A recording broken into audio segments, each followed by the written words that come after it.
Oh my god! Sharon was the power broker? How was that? Was that a good surprised voice?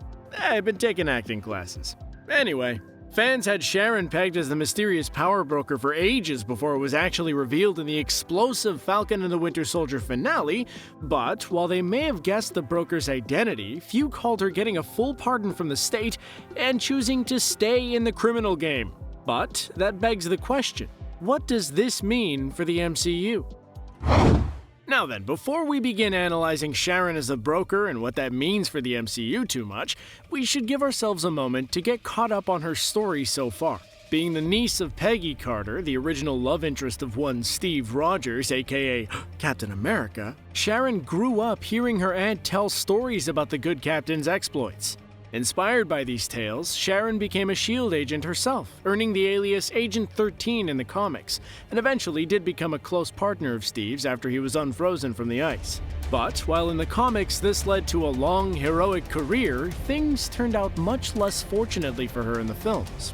When the MCU superhero community was split down the middle in a conflict over how to handle not only their recent failing in Nigeria, but also the fallout of a brainwashed Bucky murdering King T'Chaka, they did, thankfully, all end up getting pardoned. Well, everyone with a fancy nickname and a costume did anyway.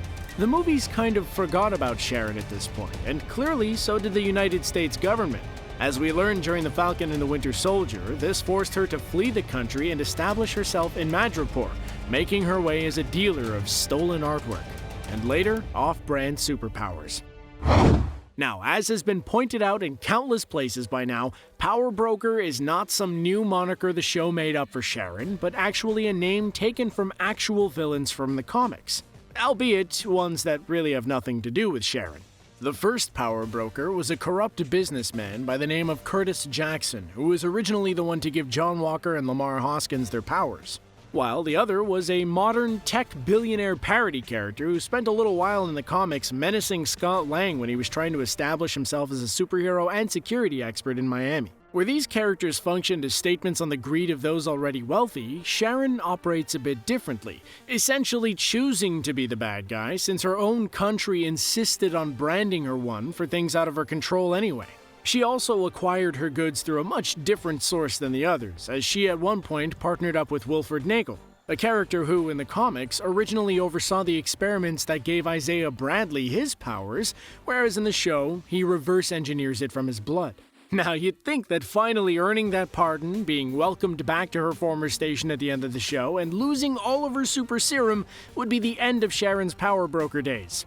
However, that final scene reveals that with her pardon, she simply plans to sell power of a different kind, namely, insider trading. So, okay, Sharon is still active as a criminal, and now she has access to all sorts of insider information from S.H.I.E.L.D., as well as potentially the ability to acquire prototypes of all sorts of super tech that may pop up in the MCU in the future. So what does this mean for the MCU, you ask? Well, it basically means that despite losing what she had of the serum and being unable to make more, what with Nagel's demise, she is sitting just as pretty as she was at the start of the show. There are plenty of bad guys out there who would pay hefty sums to be able to take some sneak peeks at S.H.I.E.L.D.'s plans and files, not to mention plenty of characters in the Marvel Universe whose supervillainous careers are owed to a few choice pieces of equipment.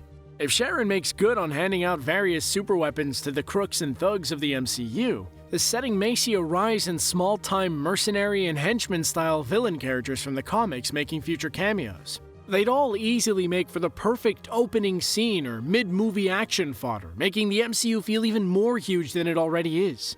I mean, let's be real, wouldn't it be fun to have minor henchmen characters who maybe can't carry a movie by themselves and are only in it for the money show up more often? I'm talking about characters like Boomerang, Killer Shrike, Beetle, Constrictor. Frankly, there's an endless list of candidates. We've already seen how much spice throwing in the occasional Batroc can add, so why not? And then there's the sweet, delicious future Captain America drama of indirectly having caused so much grief and being a villain who is a former friend of the whole Stars and Stripes family of heroes supplying any number of crime lords with super tech for their goons. If Sharon really wants to, she might find herself with a long line of very eager customers willing to pay to keep the heroes busy and audiences entertained for a very long time.